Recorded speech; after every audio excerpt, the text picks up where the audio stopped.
सर्वेभ्यो नमो नमः। अतिशय संस्कृतम क्लासेज में आप सभी का स्वागत है। आज हम लोग 101वीं टेस्ट सीरीज में अभिज्ञान शाकुंतलम के चतुर्थ अंक पर प्रश्नोत्तरी करेंगे। लेकिन उससे पहले जो 100वीं टेस्ट सीरीज थी उसमें 15वें प्रश्न पर आपत्ति थी और ये आपत्ति सही भी थी। 15वां प्रश्न हम लोग फिर से देख लेते हैं। ये गलत हो गया था। तो ये प्रश्न है, आहुः क्रियापदे लकार पुरुष वचनम अस्ति, ये हमने पूछा था और हमने इसमें उत्तर बताया था का नंबर। इसमें का नहीं होगा, खा नंबर उत्तर होगा।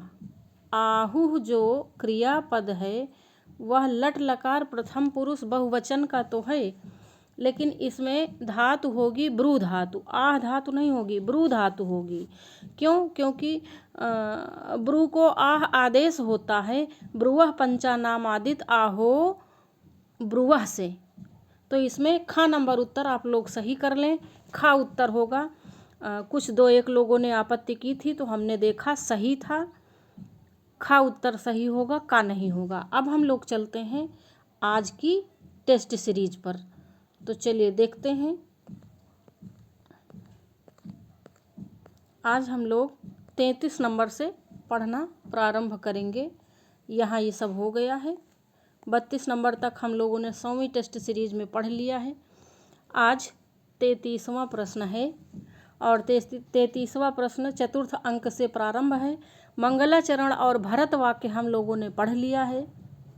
ततः प्रविशतः कुसुमावचयम नाट्यन्त्यो सख्यौ, ये पहला डायलॉग है अभिज्ञान शाकुंतलम के चतुर्थ अंक का।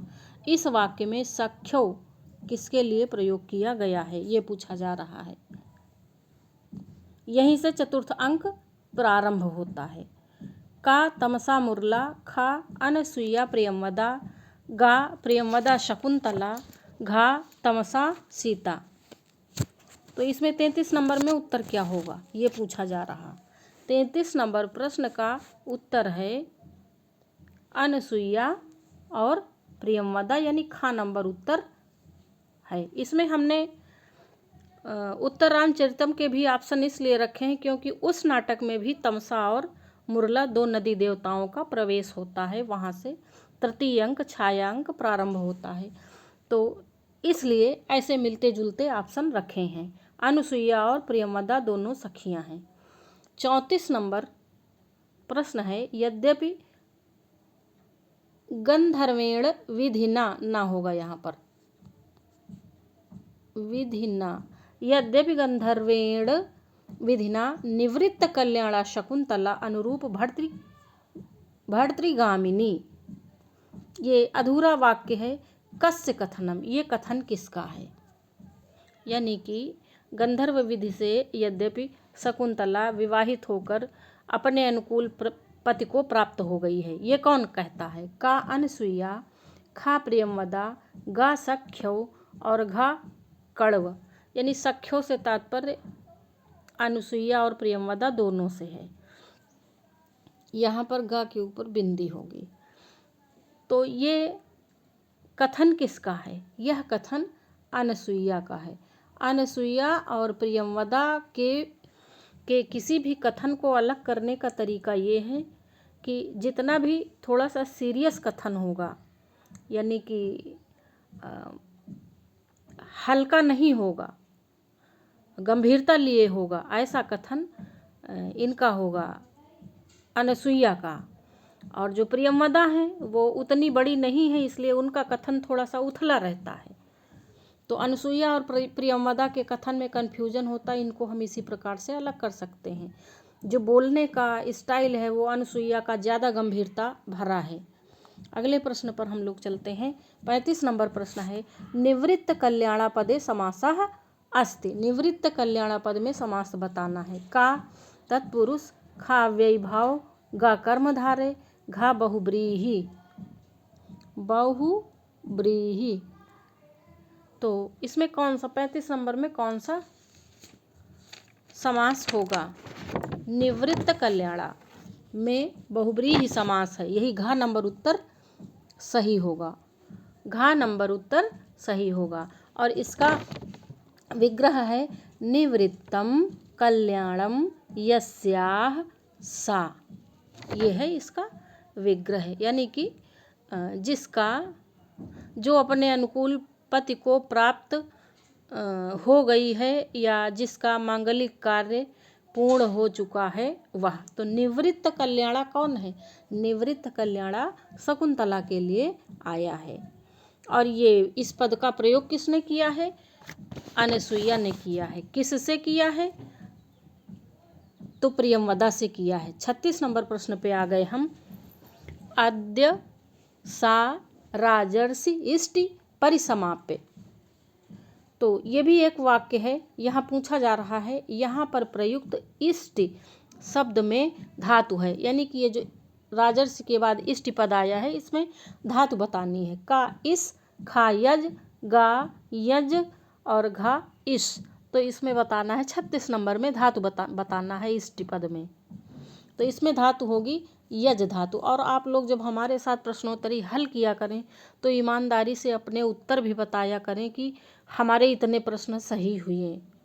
वैसे खैर इसका ज़्यादा कोई इशू नहीं है, लेकिन इससे एक आइडिया मिलता है कि हमारी तैयारी कहाँ तक है। 37वां प्रश्न है न तादृशा आकृति विशेषा गुण विरोधिनो भवन्ति। इस सूक्ति की वक्ता हैं। न तादृशा, वैसी आकृतियाँ, कैसी? गुणवान, जो अच्छे स्वभाव वाले लोग होते हैं, यानी कि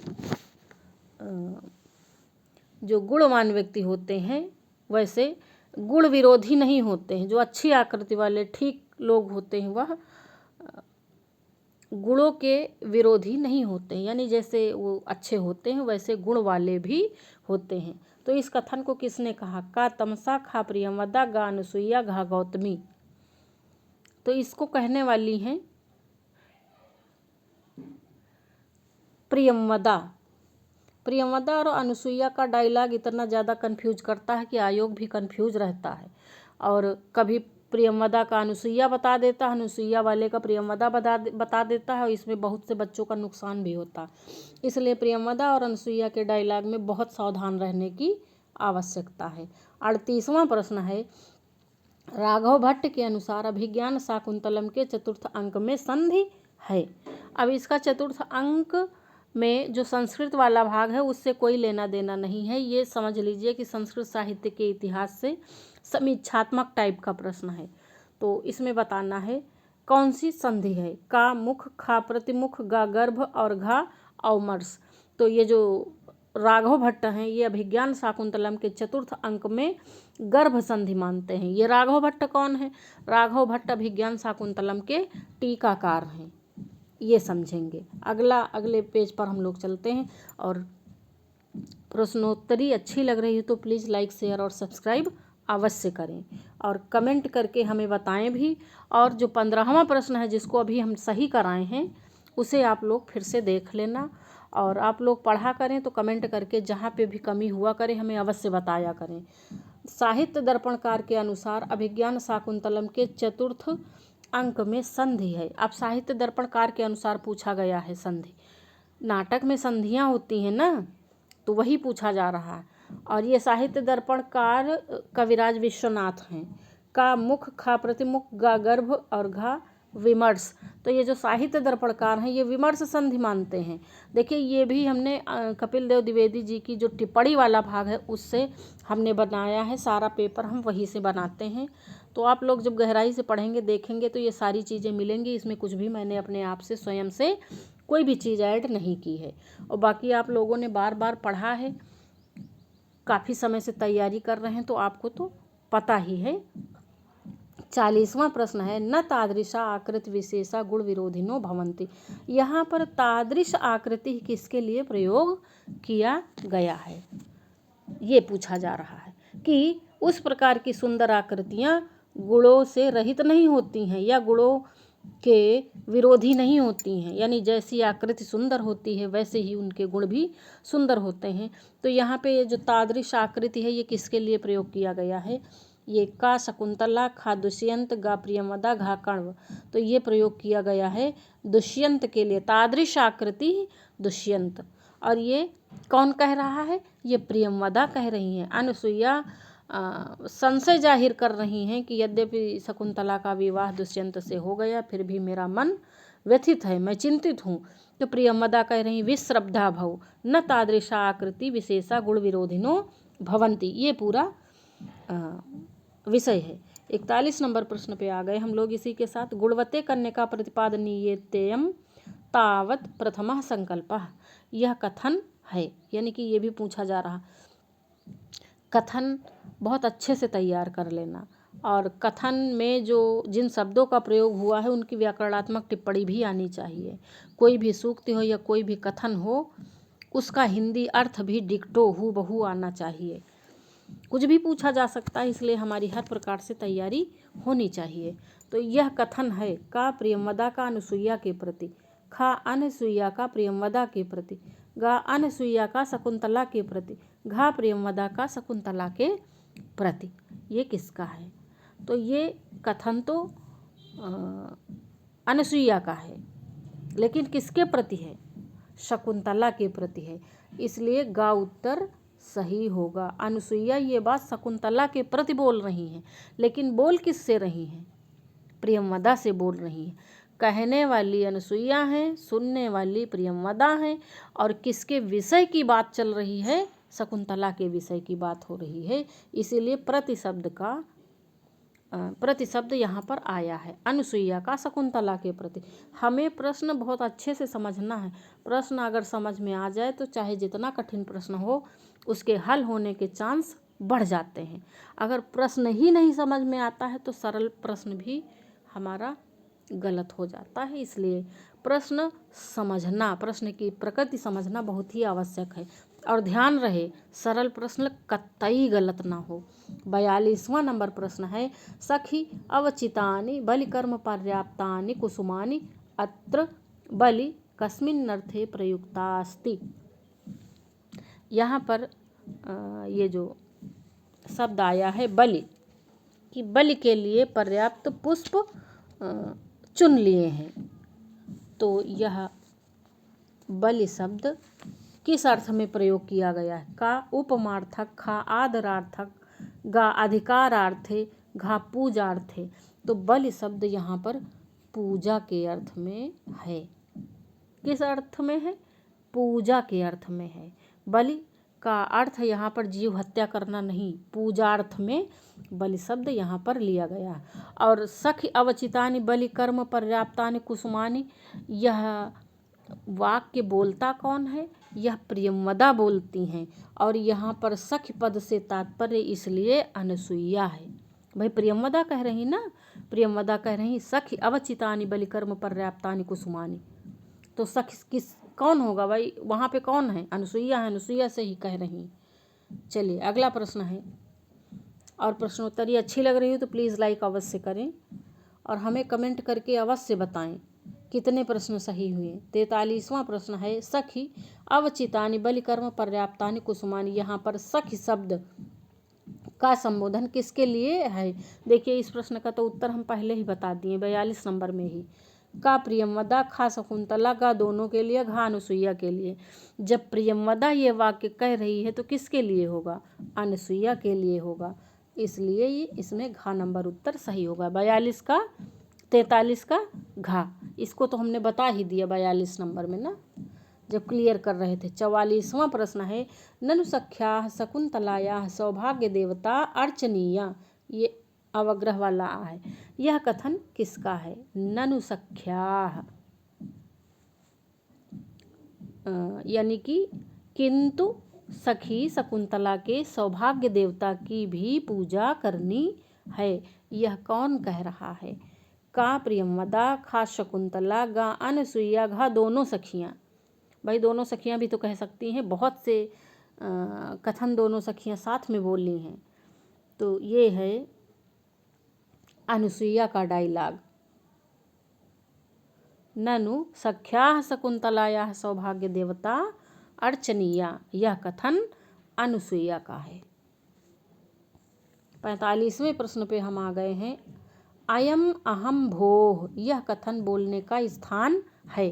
का मंच, खा नेपथ्य, गा आकाशभाषित, घा स्वागत। कहने का तात्पर्य है, यह पूछा जा रहा है कि यह जो डायलॉग है यह कहाँ से बोला जा रहा है, किस स्थान से, बोलने का स्थान क्या है। तो यह डायलॉग यानी कि यह कथन नेपथ्य से बोला जा रहा है, और बोलने वाले कौन है ये आप लोग जानते ही हैं।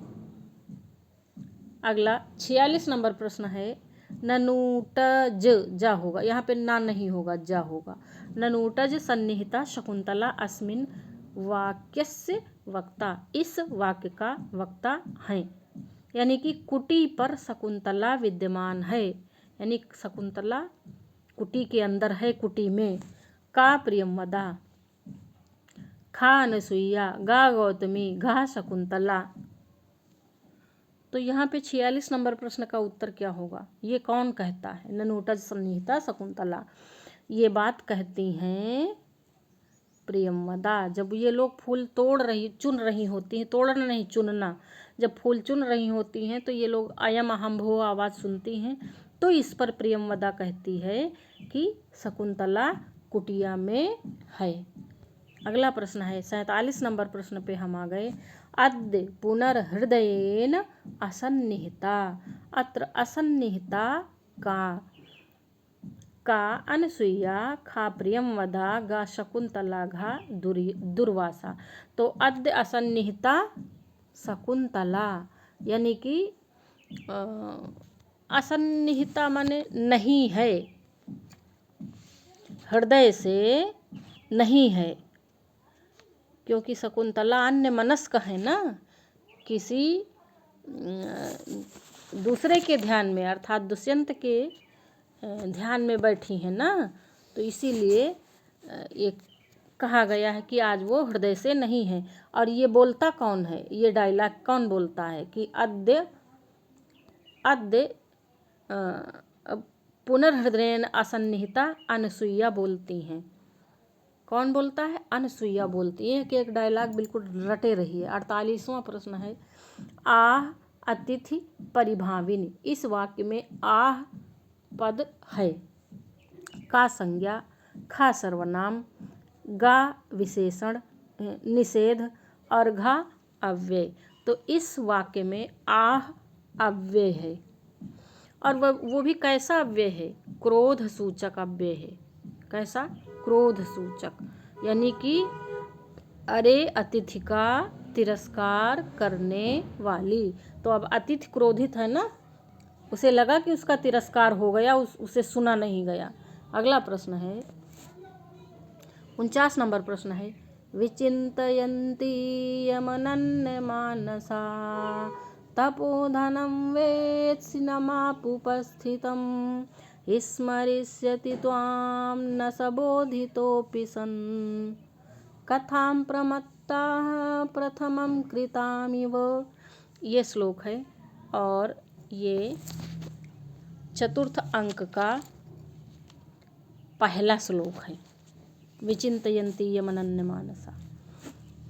तो अब इस श्लोक के विषय में क्या पूछा जा रहा है, प्रस्तुत श्लोकस्य विषये असत्य कथनम अस्ति। इस प्रकार का प्रश्न हम इसलिए रखते हैं कि उस श्लोक पर कम से कम आपके 4 से 5 प्रश्न तैयार हो जाएं।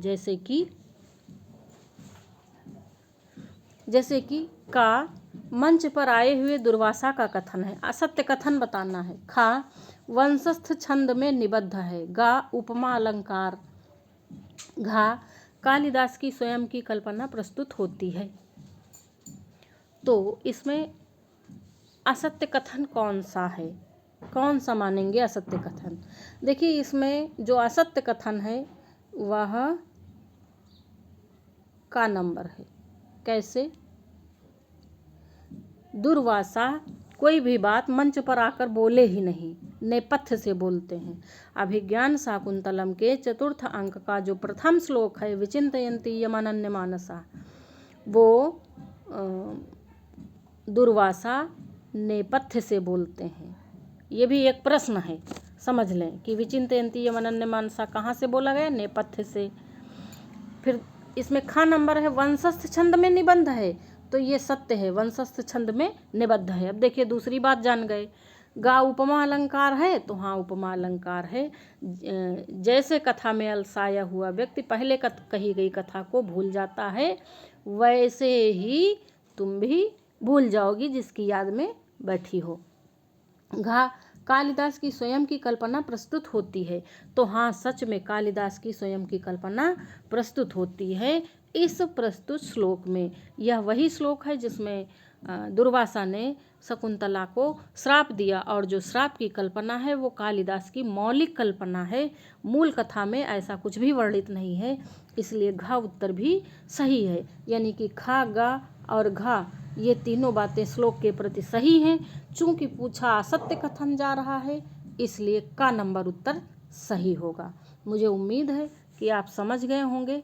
चलते हैं हम लोग 50वें प्रश्न पर। ये रहा 50वां प्रश्न, अयम अहम भोह इस वाक्य का हिंदी अनुवाद होगा। देखिए ये प्रश्न बड़ा ही टेक्निकल है, इस पर हम आपकी भी राय चाहते हैं कि आप लोग इसमें क्या सही करेंगे। अपना कमेंट करके अवश्य बताएं। इसका हिंदी अनुवाद होगा, का यह मैं हूँ, खा अरे मैं आया हूँ, गा यह मैं आया हूँ, यहाँ कौन है, यहाँ पे पूर्ण विराम नहीं होगा। गा नंबर में यहाँ पूर्ण विराम नहीं होगा। यह मैं आया हूँ, यहाँ कौन है, घा उपर्युक्त में से कोई नहीं। तो इसका अयम अहम भोह का, जो कि ये दुर्वासा का कथन है, नेपथ्य से बोला गया है, इसका हिंदी अनुवाद क्या होगा ये बताना है 50वें प्रश्न का। तो ये जो 50वां प्रश्न है इसका हिंदी अनुवाद दिया है, यह मैं आया हूँ, यहाँ कौन है। इस प्रकार के प्रश्न बड़ी परीक्षाओं में भी पूछे जाते हैं, और कोई बता के तो प्रश्न आते नहीं। अब चूँकि टीजीटी में इंटरव्यू नहीं है, तो इसमें भी एक स्तर का पेपर बनता है, थोड़ा सा कठिन ही रहता है।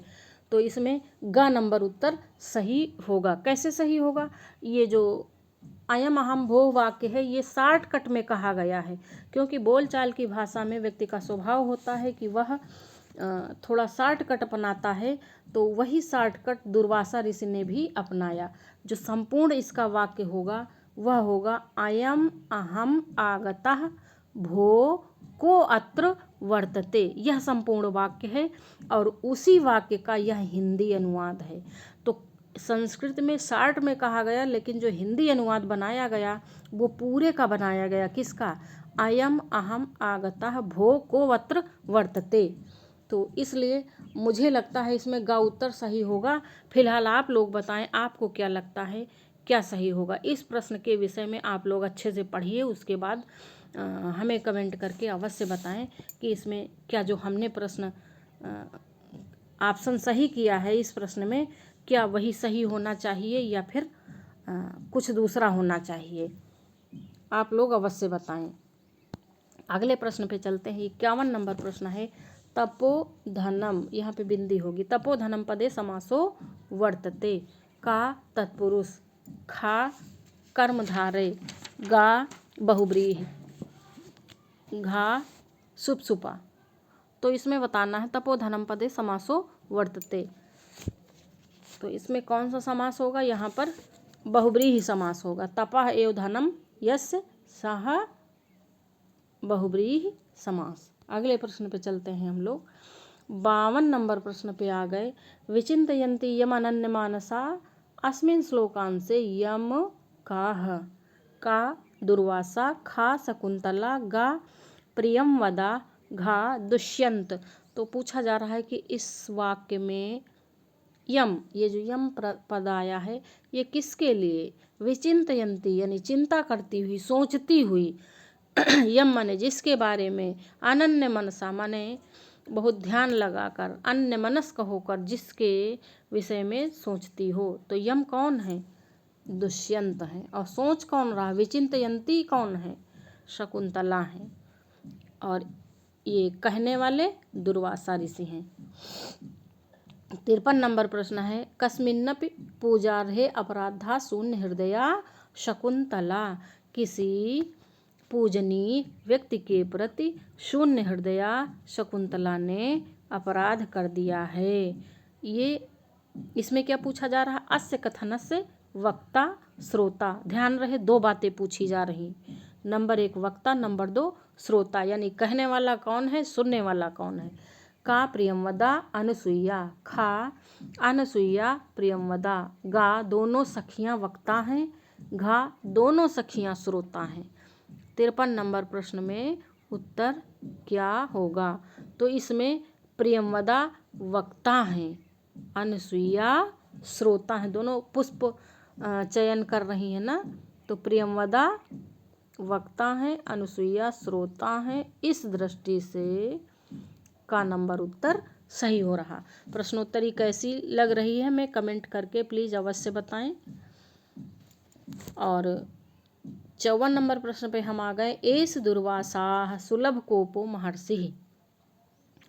ये दुर्वासा हैं, यह अति क्रोधी महर्षि दुर्वासा हैं ना। सुलभ कोपो यानी जिनको बड़ी आसानी से क्रोध आ जाए। इस वाक्य में दुर्वासा पद किस वचन में प्रयोग किया जाएगा, किया गया है? का एक वचन, खा द्विवचन, गा बहुवचन, घा प्रथमा बहुवचन। तो दुर्वासा जो पद ये प्रयुक्त हुआ है ना, ये एक वचन में है, प्रथमा का एक वचन। समझे? ये मत सोचना कि ये बहुवचन में है। जैसे विश्वपाह का रूप चलता है, विश्वपाह का रूप जैसे चलता उसी तरह दुर्वासा का भी चलेगा। ऐसा लगता बहुवचन में प्रयोग है, लेकिन बहुवचन में प्रयोग नहीं किया गया है। यही सब छोटी छोटी बातें हैं जिनका ध्यान देना आवश्यक है। 55 नंबर प्रश्न है। अर्घोदकम पद में समास है। अर्घोदकम का अर्घेन उदगम अर्घेन उदकम तयोः तत्पुरुष। खा अर्घश्च उदकंच तयोः समाहारः द्वंद्व। गा अर्घाणाम उदकः षष्ठी तत्पुरुष। घा अर्घ मिश्रितम उदकम शाक पार्थिवादि। कौन सा समास होगा इसमें? इसमें समास होगा खा नंबर उत्तर, अर्घश्च उदकंच तयोः समाहारः। ये खा नंबर उत्तर सही होगा, द्वंद्व समास है। अगले प्रश्न पे आ गए हम लोग। 56 नंबर प्रश्न पे आ गए। को अन्यो हुतवहा दग्धुम प्रभवति। ये भी सूक्ति आयोग को नहीं पता है। कभी किसी एग्जाम में अनुसुईया के नाम कर देता है इस सूक्ति को, और किसी में प्रियंवदा के नाम कर देता है। आयोग वाले इतना गलत करते हैं कि पढ़ने वाले बच्चों का बड़ा नुकसान कराते हैं। प्रस्तुत सूक्त के वक्ता का दुर्वासा, खा प्रियंवदा, गा अनसुईया, घा कण्व। तो इसमें 56 नंबर प्रश्न में क्या होगा? इस को अन्यो हुतवहा दग्धुम प्रभवति यानी कि कौन अग्नि के अतिरिक्त कौन जला सकता है? किसको जलाने की बात कर रहे हैं? चलिए आगे बताते हैं, पहले उत्तर सुन लें। ये अनुसुईया कह रही अग्नि के अतिरिक्त कौन जला सकता है। ये दुर्वासा के विषय में बात चल रही है प्रियंवदा से। अगला 57 नंबर प्रश्न पे हम लोग आ गए हैं इसी के साथ। सखी प्रकृति वक्रः सा कस्य अनुनयम प्रतिगृह्णाति। कथन कथन कौन किससे कहता है? सखी स्वभाव से ही टेढ़े, वह किसका अनुनय सुनते हैं, इस प्रकार का अर्थ लेंगे। तो इसमें क्या होगा?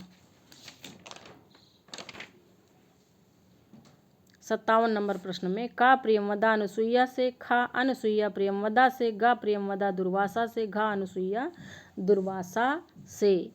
सखी प्रकृति वक्रः कस्यानुनयम प्रतिगृह्णाति। कि वह प्रकृति से टेढ़े हैं, किसकी प्रार्थना स्वीकार करते हैं या किसकी मानते हैं।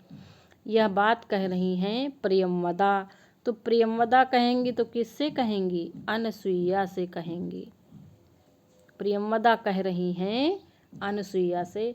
57 नंबर प्रश्न में प्रियंवदा अनसुईया से। चलिए अगला देखते हैं। 58 नंबर प्रश्न पे आ गए। सानुक्रोशः पद का क्या अर्थ है? का अत्यधिक क्रोधित, खा क्रोधी स्वभाव, गा दयायुक्त, घा अत्यधिक सरल। तो 58 नंबर प्रश्न का उत्तर है सानुक्रोशः का अर्थ है दया युक्त। गा नंबर उत्तर सही होगा इसमें। 58 नंबर में गा सही होगा। 59 नंबर प्रश्न पे आते हैं हम लोग। ये रहा 59 नंबर प्रश्न। चतुर्थ अंक के प्रारंभ का समय क्या है? का दोपहर, खा सायं, गा मध्याह्न, घा प्रातः। तो चतुर्थ अंक के प्रारंभ का समय क्या है? प्रातः है, ये समझेंगे।